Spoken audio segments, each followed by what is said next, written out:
Hello guys, good morning. Donut, masarap po itong donut 'to, mabenta po itong donut kung ikaw ay gusto magnegosyo nito. Madali lang siyang gawin guys, madali lang siya. So kung may roller ka puwede naman siyang kamayin, kung magmamasa ka or para naman siya maging kinis siya or paano siya. So simple lang puwede kang magtanong sa'kin kasi puwede ko ituro sa'yo paano. So, ito lang ang gawin sa 1 kilo na harina, first class. Maglagay ka lang ng 200 grams na sugar, 50 grams na margarine, 50 grams na lard. Then, sa 1 kilo is 1 can water, isang lata. At saka maglagay ka ng 15 grams.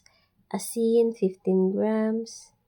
So, 1 cup of carnation evap. Maglagay ka nun para mas masarap siya.